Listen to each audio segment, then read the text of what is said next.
हाल चाल है जनाब? तुसीं वेखदे पे गुलाम एम टीवी ते मैं तुहाडा मेज़बान हाजी गुलाम मोहम्मद। दोस्तों सबसे पहले अपने चैनल को करना सब्सक्राइब ते नाल लगे बैल दे बटन करना क्लिक ताकि साड़ी अच्छी ते बेहतरीन नवी वीडियो का नोटिफिकेशन हमेशा तरह वीरा भरावां मिलता रहे। सब तो पहले अज अल्लाह के फजलो करम नाल एक दूसरा सूबे की मैं वीडियो लैके आया। बाकी जनाब लैने देने हमेशा तरह मुकद्दर सौदा नाल नसीब दे मज मेरे वीर ने शुरू तो लैके आखिर तक जरूर वेखना। बाकी जनाब मेरा कैमरामैन विखा रहा, मेरे कैमरे नज़र है सोहना थण माशाअल्लाह, थब्बे का लिबास गल्लां नाल नहीं इंशाअल्लाह सफर करके भरावां नूं नीली दे जानवर विखाए जाते हैं।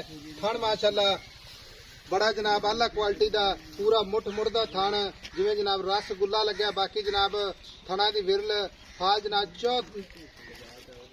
चारे थण माशाअल्लाह चौ नुकरां दे लगे ने। बाकी एक हड्डी माशाअल्लाह खुड्डा पुट्ठा टाक कैमरे की नज़र है। अगों मज नीवी पिछों उच्ची जनाब पद्धर जगह ते मज खड़ी है। चार शेर मेरा कैमरामैन विखा रहा है। बाकी भरावां ने तसल्ली करनी है।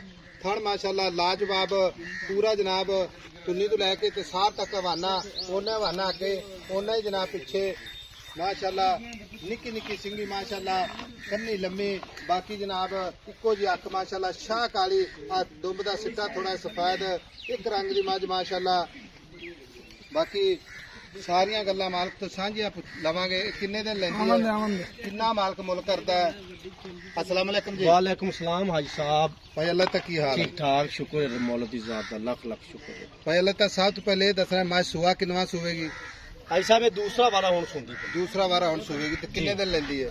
बस ये 2 दे कड्डे 4 दे कड्डे 2-4 दिन हाँ जी, कड्डे। 2-4 दिन ते सुआ दसना ही दूसरा सुवेगी? प्योर दूसरा ठीक प्योर हो गया। दूसरा हाँ जी भाई अल्लाह तक मज अपनी गब्बन खड़ी है हाँ जी, ठीक हाँ है जी, बिल्कुल सूमन वास्ते तैयारी है जी बिल्कुल थोड़ा दी अपनी गारंटी गारंटी वादा घाटा छट्टा छट्टा फारा फारा सारा अपनी जिम्मेवारी पूरी जिम्मेवारी पूरे जिम्मेवारी मां थानी माशाल्लाह बड़ा ओलोकार लगा अल्लाह ताला ने लाया। वखरा लगे अल्लाह हाँ वखरा हाँ वखरा वखरा माए पूरी नीली दी पूरी प्योर नीली रेशम कपड़े वर्गी। हाँ जी हाँ जी ठीक हो गया भाई अल्लाह तक गल इस तरह की मज आप बेचनी जी, ठीक है जी, मज आप तरीफा की तो नहीं मुकनिया नहीं मुकरी ठीक है मज का मतलब होंगे अपना मकसद विखावना बिल्कुल जी ठीक है मज चंगी इंशाल्लाह